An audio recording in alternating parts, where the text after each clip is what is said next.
Hi everyone, this is Dr. Anamta Rizvi, a UPSC English Literature optional faculty.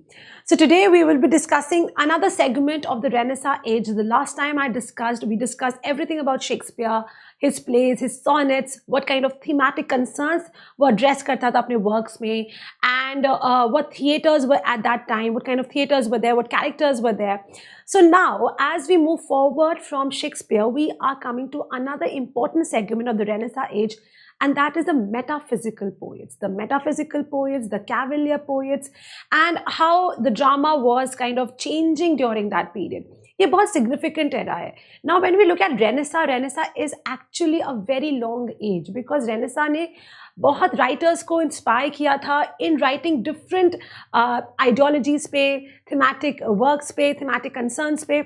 So today we will be seeing a set of writers who were totally writing absolutely different, जो कि एक love poems होती थी, जो एक conventional poetry होती थी.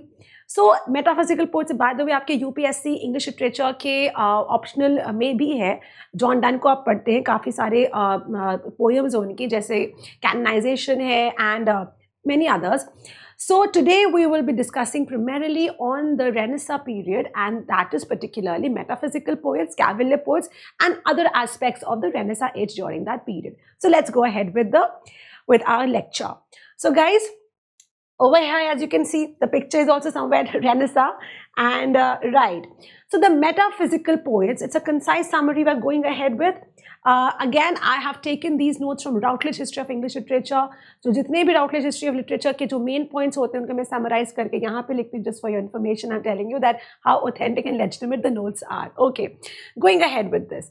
So guys, personal and private poetry, that is a very quintessential, a very important feature of the metaphysical poets. Unlike theatre, poetry was private, written for yourself, written for the lover, the beloved. So poetry was private and circulated among limited readers. So this is important. Drama is kind of a genre that needs to be displayed. It involves theatrics. आपको खड़ा होना है stage पे, act करना है, आपका work बहुत तादाद में, masses can see your work, appreciate your work. However, poetry is a soul activity, as in you have to read it in a solitude. Okay, so Shakespeare's sonnets and metaphysical poets' works were mostly published after their deaths. They hardly cared. They were like, ठीक है, हमारे friend circle ने पढ़ लिया, that's enough. We do not. They hardly cared कि इससे इनको commercial financial benefit होगा. They did not care because this was mainly a very activity that was just involved circulating among your friends. Origin of the term metaphysical. Now let's come to this first point कि person private था. Okay, fine. Next point is it was metaphysical. What do you mean by the word metaphysical? Who gave these poets metaphysical? Were they just born and said that, hey, we are metaphysical poets? No. So the term metaphysical was given much later in the 18th century, and that was by Samuel Johnson. Dr. Samuel Johnson ने इनको 18th century में metaphysical coin किया था, term दिया था, as a criticism, not as an appreciation, but as a criticism. बाद में appreciation कब बना ये metaphysical term? जब 20th century में T.S. Eliot ने बोला था that these metaphysical poets are exceptional, they're extraordinary.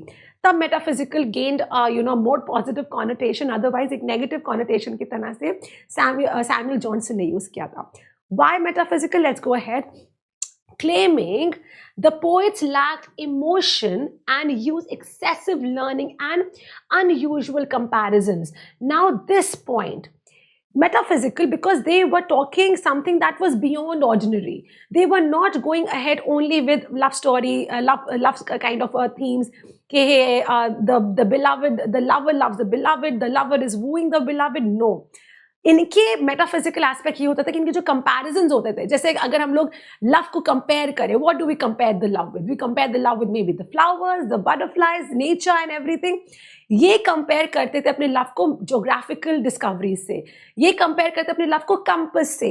Anything that was discovered during that time they used to give love that weightage, और उससे कंपेयर करते थे. तो उनके जो कंपैरिजन्स होते थे, they went far beyond normal ordinary poets, and this is the reason that they were known as metaphysical poets.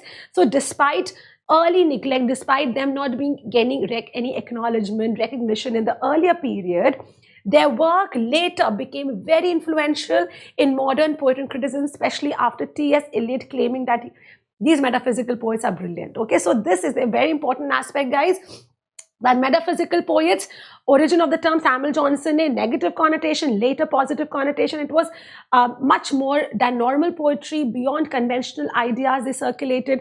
And for instance, in one of the poems, he talks about that, that how हमारा union हो गया है, अपने lover को, अपने beloved को कह रहा है, एक lover, John Donne कह रहा है, that हमारा union हो गया, why? Because the flea has bit you, and my blood is now in that flea, and जो इसी same flea ने आपको भी bit किया, अपने beloved को bit किया है, and आपका भी blood उसके अंदर आ गया. तो in a way that flea symbolizes the union because both the bloods have been mixed together. Okay, so that was kind of a metaphors, the conceits, the extended elaborate metaphor that they were using. That is the conceits that they were using, and that is known as the metaphysical poetry. Okay, so you can look at over here. There were many metaphysical poets, so we are going to talk about them today. And here we go ahead with. So key features of metaphysical poetry: complex metaphors, extended metaphors. As I mentioned, that these metaphors were basically extended one, just like love is being elaborated in many ways. So complex metaphors, conceits unko bolte the, paradoxes and intellectual depth. Okay, they were very intellectually charged because they had knowledge, they had that ability to express knowledge. तो ये लोग अपना जितना भी knowledge होता था, they used to exhibit, showcase it in their poetry. Now the themes इनके क्या क्या होते थे? Religion, yes, faith was a very important theme. Faith, humanism means the human is at the center of the universe. Everything in this universe is created for the man. That was a center. Science, because science was developing during that period, तो उनको they also wanted to showcase their knowledge, intellectual depth दिखाना था, तो they use science in their works. Eternity and personal relationship with God, all these were the thematic concerns. Used conversational rhythms and innovative verse forms. So this was another very important point. Conversation rhythm, it wasn't very difficult, easy to understand. You will read, you will be able to easily understand. So it was very colloquial, as in जो रोजमर्रा की जिंदगी में मुझे से बात करते हैं, conversational rhythms and innovative forms. John Donne and George Herbert. Now John Donne and George Herbert, very important, significant poets, especially John Donne. He's known as, you can say, the pioneer of metaphysical poetry. So John Donne and बाद में जाके clergyman बन गए थे. So both, even John Donne and George Herbert, they became very religious later in their life. Both became clergymen after careers in public life and politics. Their poetry reflects a conflict between sensuality, religious devotion and doubt. Okay, so yes, of course, doubt is one of the main aspects that brings you closer to God, because first you doubt, is there God? And then you convince, no, there is God, and then how you move towards your devotion to God, right? So that is John Donne and George Herbert. Now, how their poetry transformed, let's go ahead with that. So influence of science and discovery. So as I mentioned that yes, at that time, geographical discoveries, scientific discoveries were rampant. They were happening in a very prolific manner. So it kind of had to be exhibited in their work. उन्होंने बोला कि हम लोग ये जरूर बताएंगे अपने poetry में कि क्या क्या हो रहा है. So engage with new scientific ideas, geography and astronomy. Please note here that not that they were writing on science as a topic. ऐसे नहीं कि उन्होंने Copernicus की theory पे लिख रहे थे, Galileo की theory पे लिख रहे थे. No, they were bringing those theories in their work in the form of love poetry. Okay, so we'll see to that more. So they engage with new scientific ideas, geography and astronomy. Example, Donne. John Donne compares doctors to cosmographers and himself to a map, in him to God, my God in my sickness. तो जैसे वो अपने आप को map was a geographical discovery, तो अपने आप को मैप से कंपेयर कर रहा है, डॉक्टर्स को कॉस्मोग्राफर से कंपेयर कर रहा है. So this was kind of an extended metaphors, conceits that you say were being used. Now humour in metaphysical poetry, there was humor, but look at the example that I gave, the flea. Isn't it humorous that कैसे वो compare करे कि union हो रहा है. So Donne the flea, the example that I gave to you, Donne the flea compares love to a flea bite. arguing that losing her virginity is no greater sin. Okay, so it's like, our union has happened, so we should still stay together. So in another poem, he calls his mistress his newfound land, linking love to exploration. Like, geographical discoveries were happening. So it's like, you are my newfound land. Okay, so this is how he was basically getting his themes and everything in order. So themes of death and salvation. Yes, death was also very important themes in their work, and salvation, being closer to God, redemption and all. So early poems, love as eternal, defying death. So he's like, the love that we have. Now that I've written a poem about us, we might die. We are mortals, but this piece of work is immortal. We will forever continue to live together as lovers. Why? Because I've written this work. Okay, so poetry transcends the boundaries even of death. How he used to talk about it. So love as eternal, defying death. Later poems may. Earlier poems were all about love. Later poems, a lot about faith, spiritual devotion, spiritual salvation, death be not proud. Okay, so these are the works. Now, legacy, initially dismissed but later recognized for innovation and depth, influenced modern British poetry and criticism. So initially dismissed. Samuel Johnson, a very huge critic, he was like that, why are they writing in this manner? No emotional depth. What were they talking about? However, T.S. Eliot said that legendary figures, metaphysical poets were, that is what he called them. Then summary of the key ideas on John Donne and George Herbert. Donne's की range क्या है? Themes. His poetic career spans sensual love, songs and sonnets and elegies and satires. That is what Donne was writing. To religious humility. मतलब love से लेकर religion तक, everything, holy sonnets, divine poems.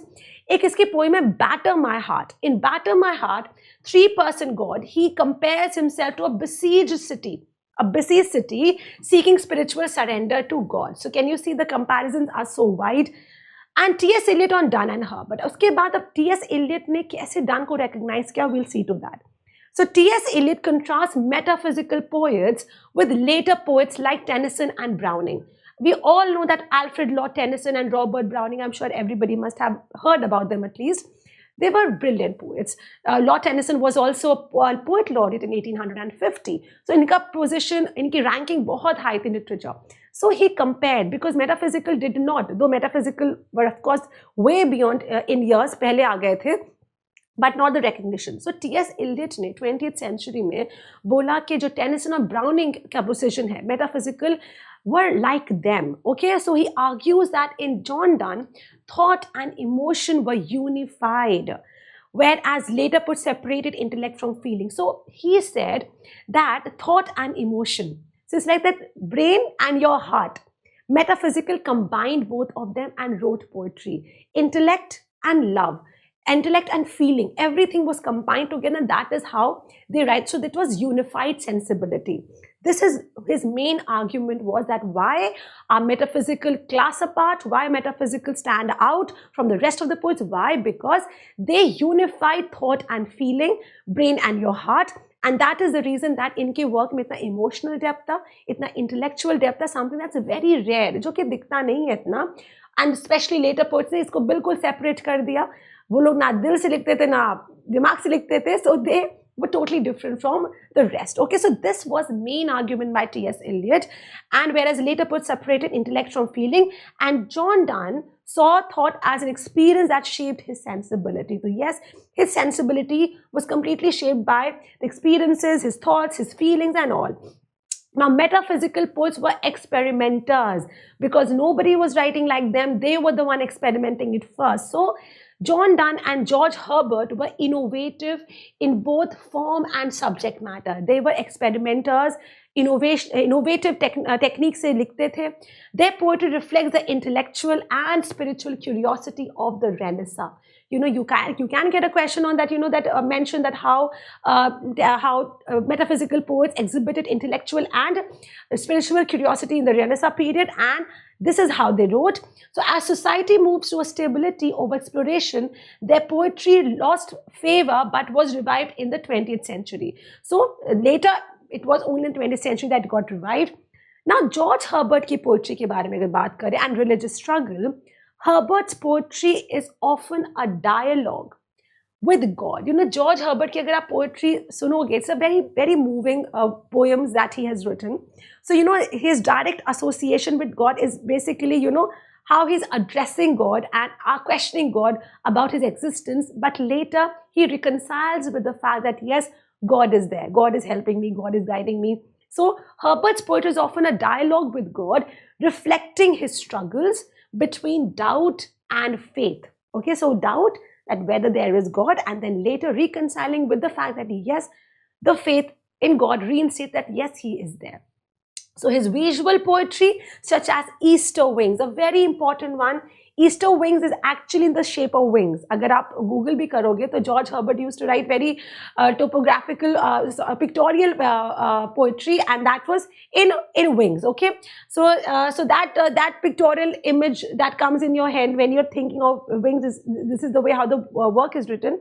So Easter wings mirrors religious devotion in its form. The Caller, एक और George Herbert का very famous work, The Caller, captures his rebellion against religious duty before yielding to divine acceptance. So, you know, he has questioned God, he's negated God, and then he's accepted. So that is much more a very stronger faith. When you question something and when you very curious about it, discover about it, and then you reinstate your faith, that's a much more stronger belief, isn't it?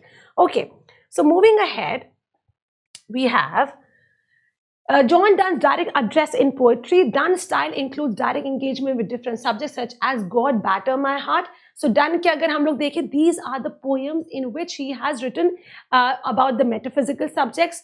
Okay, direct engagement with different subjects. God Batter My Heart किसके बारे में? God.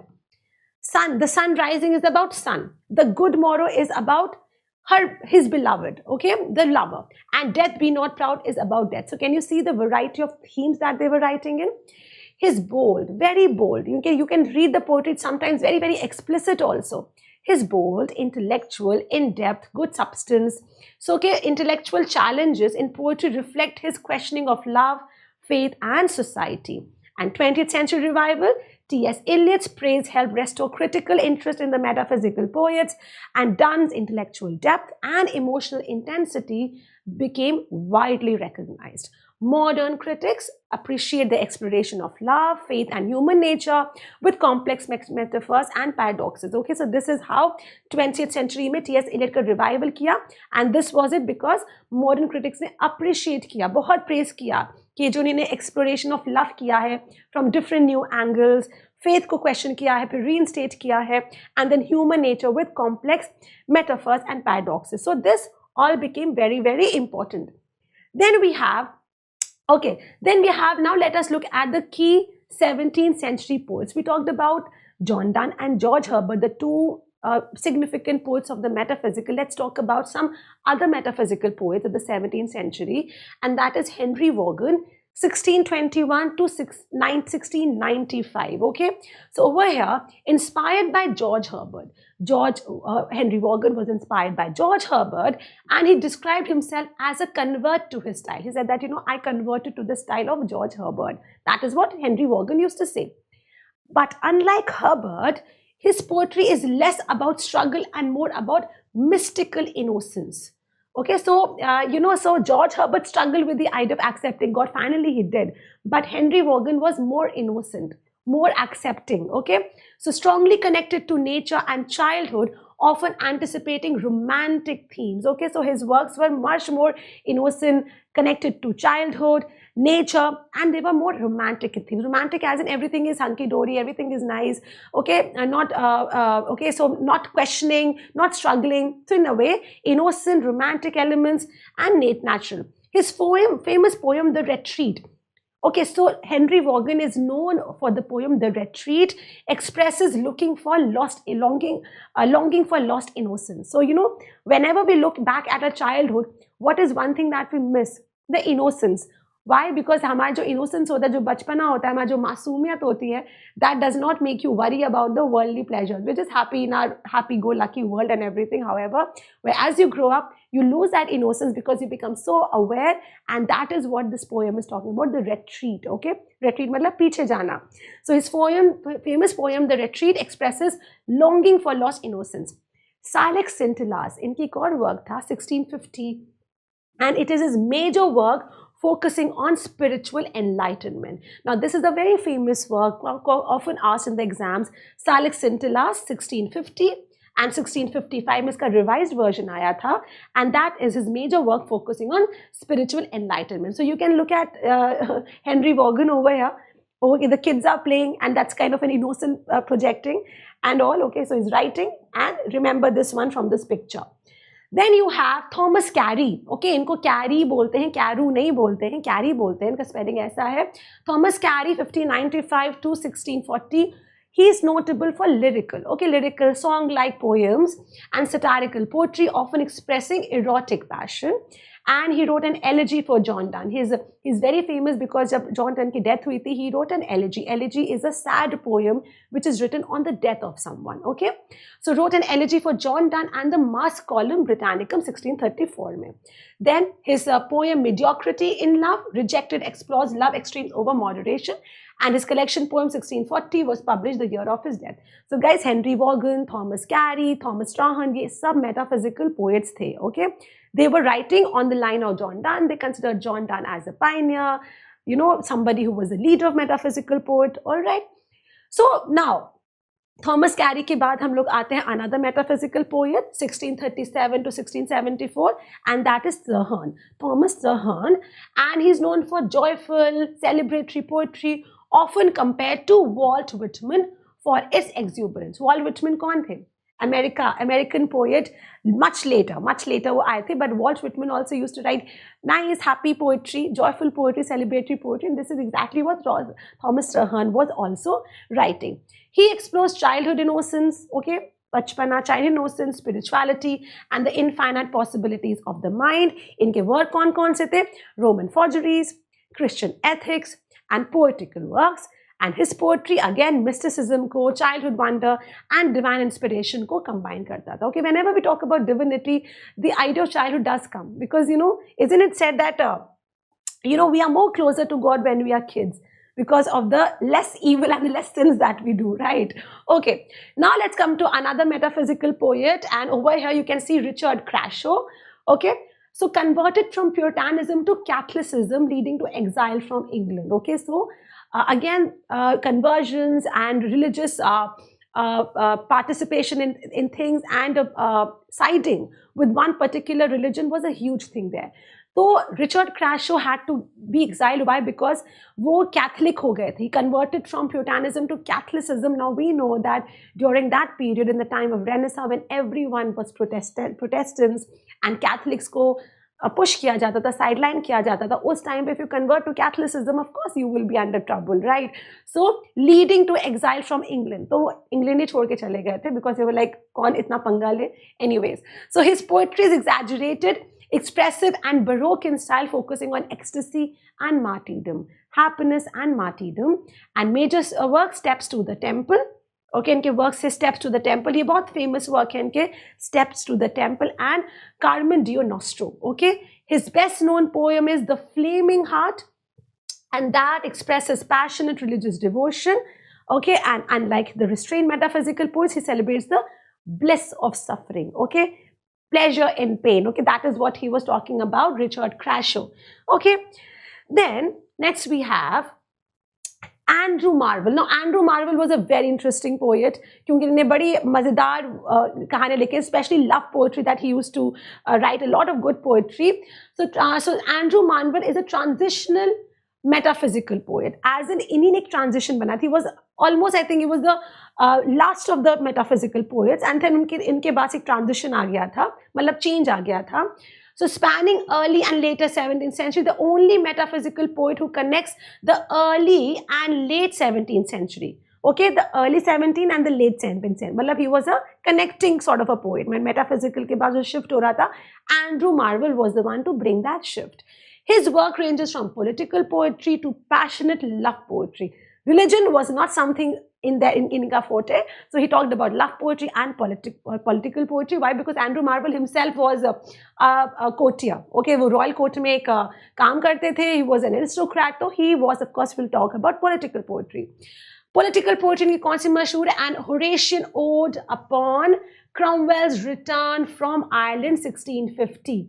Okay, Horatian Ode upon Cromwell's return from Ireland. Political poetry लिखा था इन्हीं ने ये. And Oliver Cromwell कौन थे? If we have discussed about this, Oliver Cromwell was the one who overthrew Charles I in 1649 उनको एग्जीक्यूट किया गया था चार्ल्स I को, और वो थ्रोन पर आ गए थे. So Oliver Cromwell was the one जो मोनार्की को नहीं बिलोंग करते थे. He was a commoner, common leader elected by the people के अब हम लोग मोनार्की का रूल नहीं होगा, अब हमारा लीडर का इलेक्टेड लीडर का रोल होगा. So Oliver Cromwell was considered a hero at that time. Okay, so an Horatian Ode upon Cromwell's return from Ireland in 1650 praises Oliver Cromwell, success in Ireland, portraying him as the nation's new hope. And despite later criticism of his exaggerated praise, such shifts in loyalty were common among poets of that time. So, you know, those poets were, जो ruler आ जाता था उसकी तारीफ होती थी. तो अगर Charles I होते थे तो उनकी तारीफ, अब वो चले गए तो ओलिवर क्रॉमवेल आ गए तो उनकी तारीफ. सो ये शिफ्ट एक कॉमन चीज़ थी. हम लोग भी देखते हैं ये शिफ्ट होता रहता है हमारे टाइम में भी, right? Okay, then going ahead, we have Love and Transience. Now when we talk about Andrew Marvell, the one wonderful poem, significant poem जो 100% we talk about is To His Coy Mistress, a love poetry. Okay, so over here you can look at this. Okay, this Andrew Marvell sitting with his beloved and who's very coy and shy, and you know, talking about his, so to his coy mistress. Coy is like shy, very demure, coy. So one of the most famous Renaissance poems on love and time uses a persuasive argument. मतलब वो argue कर रहा है that, you know, be with me, stay with me, and you know, we are very young and this youth is very short-lived and all that. He's giving arguments. So he uses a persuasive argument. Carpe diem theme. What is carpe diem? Seize the day. आज जो है उस पल में जियो, क्या पता कल हो ना हो. Okay, so this is a very simple thing. I always tell this कि carpe diem is all about कि seize the day. अभी जो मोमेंट है उसमें जियो. That is what this poem was all about, कि convincing the beloved that you know, live this moment, do not think about the future, do not think कि कल क्या होगा, live in this moment. So urging his lover to seize the moment, seize the day. The famous line, had we but world enough and time, this coyness lady were no crime. He's like, you know, अगर हमारे पास बहुत ज़्यादा time होता, you could have been shy, but we do not have enough time, so please do not be shy. So he's saying this, and but at my back, I always hear time's wing chariot hurrying us. He's like, but you know, I'm constantly knowing that the time is clicking, that the clock is clicking, and I know कि ये time short-lived है, transient है, and we will soon lose all the time, and so we should not waste time and be together. So this is how he's convincing and giving a persuasive argument, expresses passion and urgency in love, blending sensuality with philosophical depth. Okay, so that is Andrew Marvell.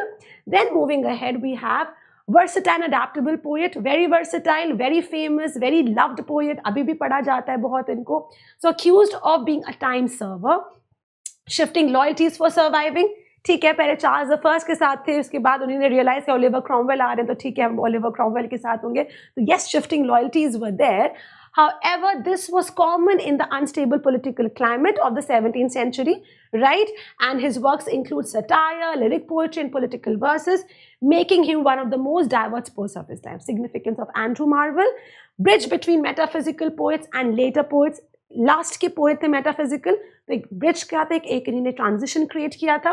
Mastered both intellectual wit and political commentary, nothing religious about his works, and his poetry remains highly regarded for its blend of passion, politics, and philosophical depth. Okay, then moving ahead, we have the Cavalier poets. Now we are done with the metaphysical poets. Who are we going ahead with? The Cavalier poets. What is the meaning of the word Cavalier? Cavalier primarily meant those poets who were with Charles I, the monarchy. So we got to understand one thing, that during that time, 1625 के time का जो Cavalier poets जब emerge हुए थे, तो you know these poets were in favour of monarchy, क्योंकि एक और फैक्शन बन गया था. हमने पता है कि हम लोगों ने पढ़ा है कि प्योरिटन्स का एक फैक्शन बन गया था, who said that listen, overthrow the monarchy, we do not want the monarchy, we want our own government, we want our own parliament, we want more power to be given to the parliament. Parliament exist तो करता था लेकिन power कम थी, तो उनको कहा था कि चार्ल्स I को कम पावर दो, मोनार्की को हमें डिस्टेबलाइज करना है और हमें पार्लियामेंट, हमें अपना खुद का लीडर इलेक्ट करना है. Now of course this was a very difficult thing. ऐसा थोड़ी नहीं होता है कि मोनार्की चल रही है और आपने बस ओवरथ्रो कर दिया. बहुत प्रोटेस्ट होता है, रिबेलियन होता है, फैक्शंस बनते हैं, everything happen. So, of course, literature will also play an important role in taking sides. So, these poets, these Cavalier poets took side for Charles the First. They said कि ये नहीं कि सिर्फ Charles the First के का लिखते थे, but these Cavalier poets were also the royal court poets.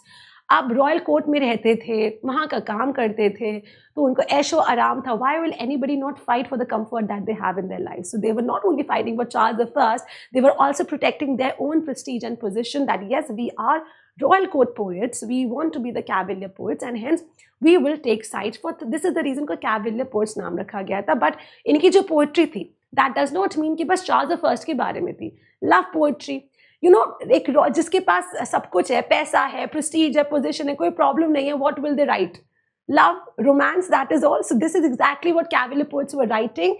So let's look at the political background, that what exactly these poets were. So the 1630s and 1640s saw England divided between royalists, जैसे मैंने बताया royalists थे, that supporters of Charles the First. Royalists कौन थे? Cavalier poets, okay, royalists, and Puritans, that is we want a separate parliament, that was led by Oliver Cromwell. Okay, now the Cavalier poets were monarchist, royalist. The Cavalier poets supported Charles the First, writing during the last years of the monarchy before Charles I's execution 1649.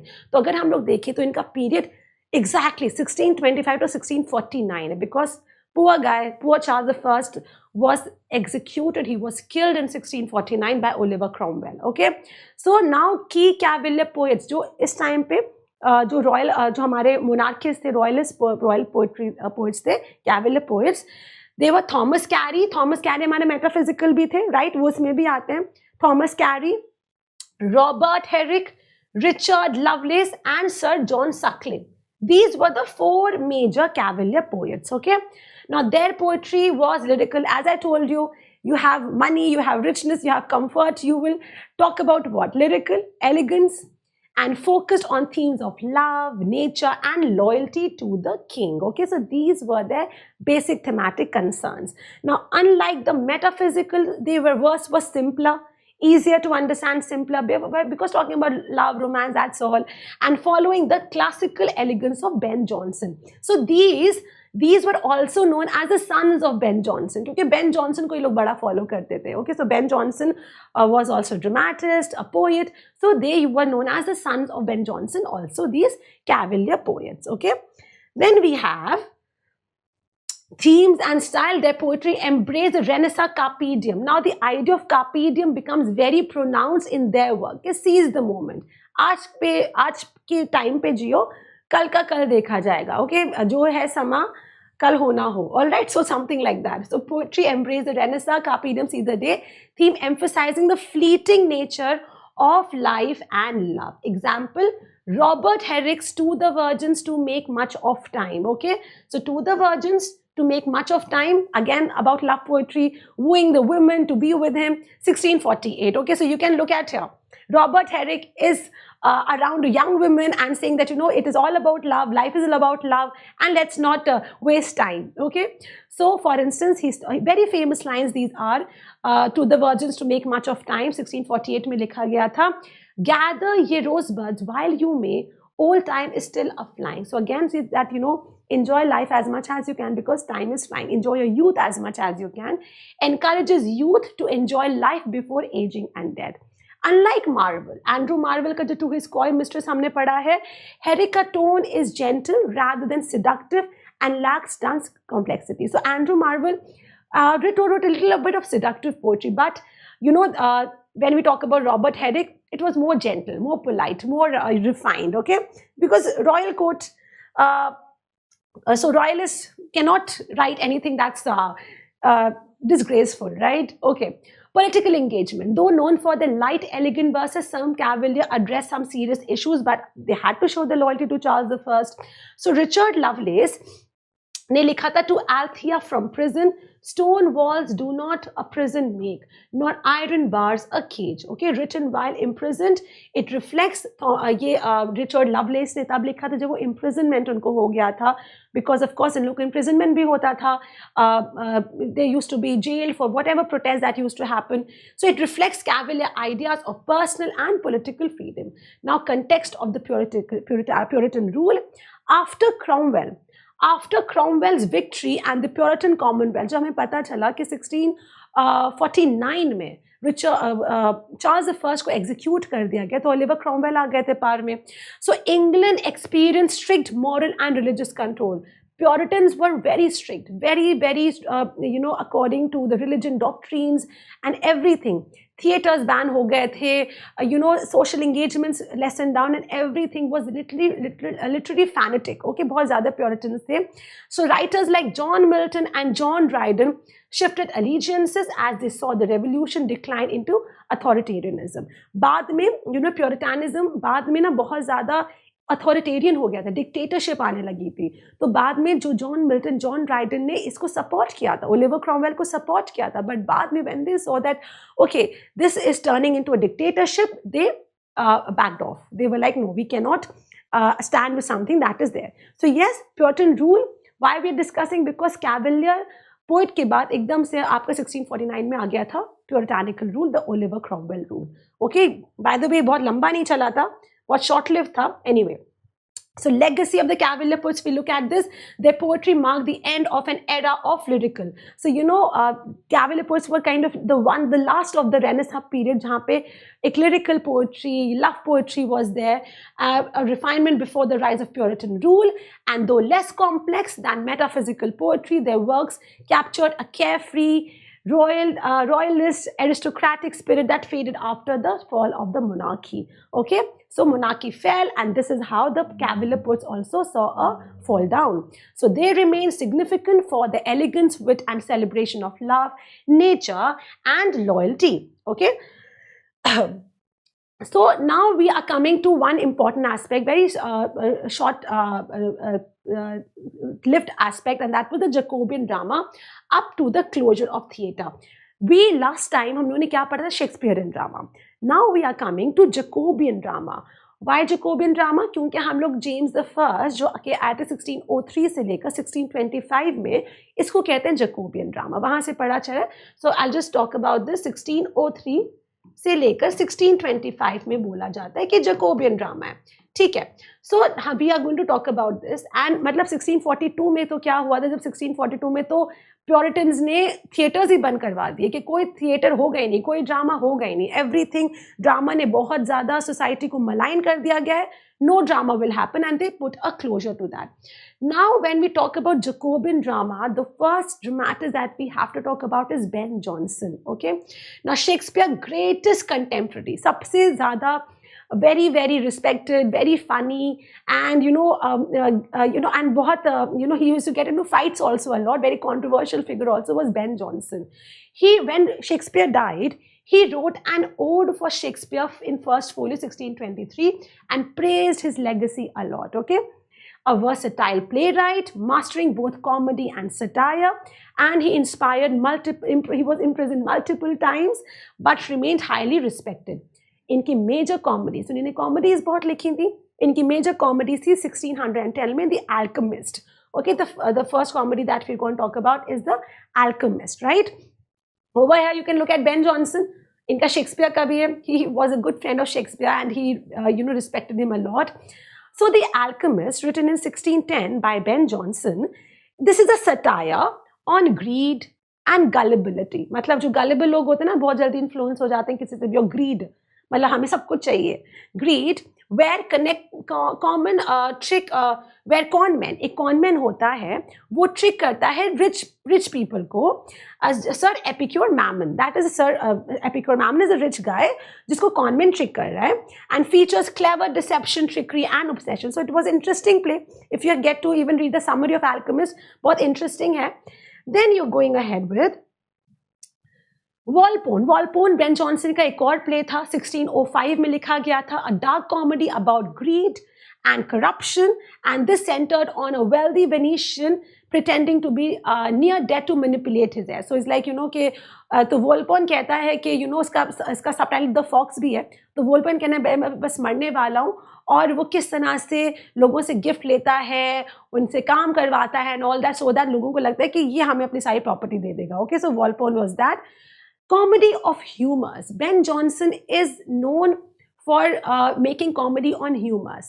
So ये एक उसका एक term दिया गया है, comedy of humors. This is not the name of a play, but Johnson plays are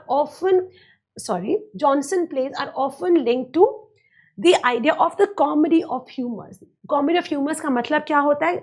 That comedy that is based on human behavior and that is governed by bodily fluids, blood, phlegm, choler and melancholy. ये एक important aspect था. ये बहुत outdated concept था जो कि अब बिल्कुल नहीं चलता है. तो जैसे कॉमेडी ऑफ मैनर्स में क्या होता था, कॉमेडी ऑफ मैनर्स में जो सोसाइटी के तौर तरीके होते थे उन पे कॉमेडी बनती थी. Now comedy of humours was basically on ideas of blood, phlegm, choler and melancholy. No what were these ideas? तो उस टाइम पे इतना साइंस डेवलप नहीं किया था. फिजिशियंस क्या करते थे, जनरल फिजिशियंस क्या करते थे, डॉक्टर्स क्या करते थे कि उन्हें बोलते हैं कि 4 तरीके के लोग होते हैं. किसी में ब्लड ज़्यादा होता है तो उसका नेचर अलग होता है, किसी में फ्लेम ज़्यादा होता है तो उसका नेचर अलग होता है. सिमिलरली कोलर एंड मेलांकली किस में ज़्यादा होता है तो उसका नेचर अलग होता है. तो वो कॉमेडी ऑफ ह्यूमर्स पे लिखता था. बड़े इंटरेस्टिंग तरीके से लिखते थे वो कि कभी किसी कैरेक्टर में सीरियसनेस है ज़्यादा, किसी में कैरेक्टर्स में फनी है, कोई कैरेक्टर स्टूपिड है. So he used to make comedy of humors like that, and each character is driven by one dominant trait such as greed, anger or jealousy. Okay, so according to comedy of humors, this was projected in each of the characters, and this is how it kind of transformed. Then we are going ahead to earlier plays. इनके earlier plays कौन से थे? Every Man in His Humor 1598. Okay, features classical characters. Okay, every man in his humour में जैसे suspicious father, Knowell. Okay, इनके characters के नाम भी बहुत ही ज़्यादा रिलेटेबल थे to the characteristic that the character had. Okay, Erin son, Edward, wily servant, Brainworm, braggart soldier, Bobadill. Okay, so ये सारे, and this play is quite famous of Ben Jonson, काफ़ी famous है. So a play of correction where misunderstandings are resolved. Okay, and then 1598 में उसने लिखा था every man in his humour. 1599 में लिखा every man out of his humor. Okay, so a sequel. This was of course a sequel, as the name suggests, expanding on theories of character and dramatic structure. Then Jonson versus Shakespeare. Jonson plays were more didactic.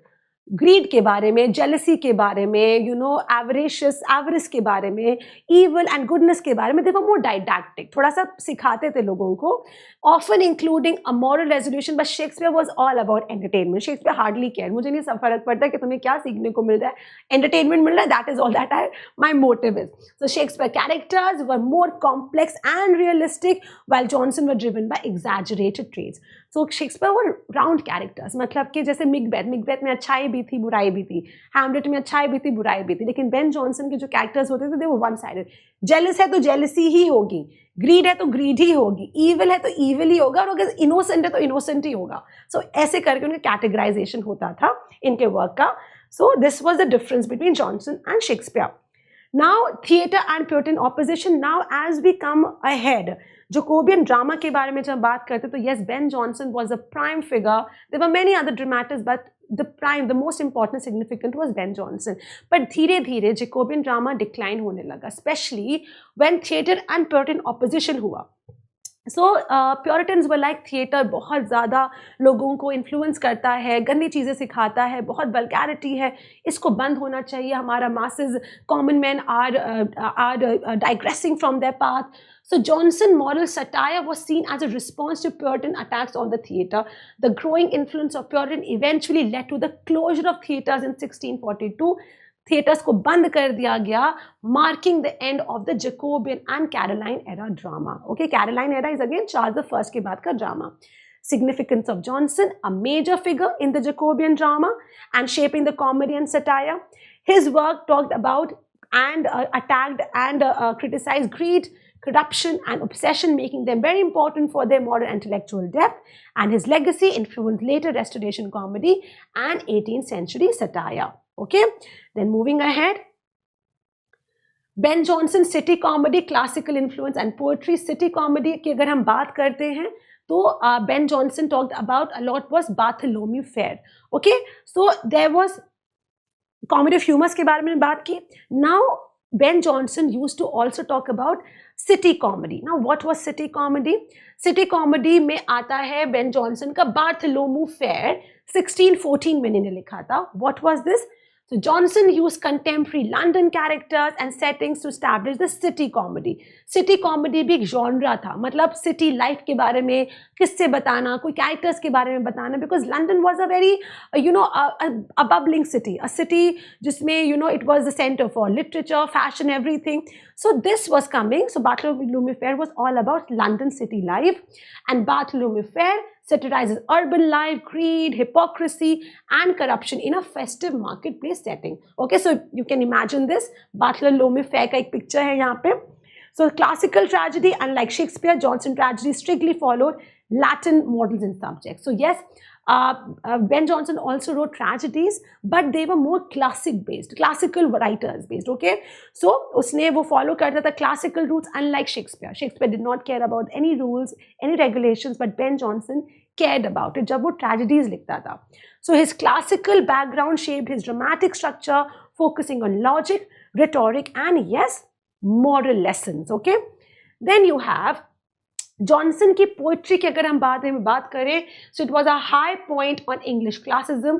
दो he is known for his drama, mostly for his drama, but his poetry also reflects depth, richness, and rhetorical skill. His verse balances a classical elegance with English vitality, making it a very significant, though sometimes undervalued, poetic achievement. Example, My Picture Left in Scotland. ये लिखा था Ben Jonson ने. This was a poem that he wrote 1618 to 1819, expresses love, loss, and rejection with graceful lyricism. And the opening line, जो My Picture Left in Scotland, that challenges the traditional idea that love is blind, suggesting instead that love is deaf. Okay, so he had to add, because he was very funny, so he said that love is not blind, love is deaf.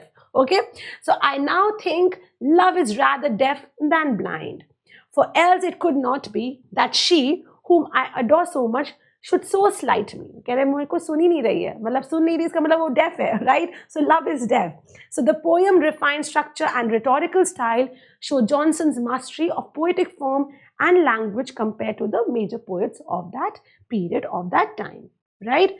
So okay, now the very important aspect is Ben Jonson is known for a very, very important element, that is mask. Mask is M-A-S-Q-U-E-S.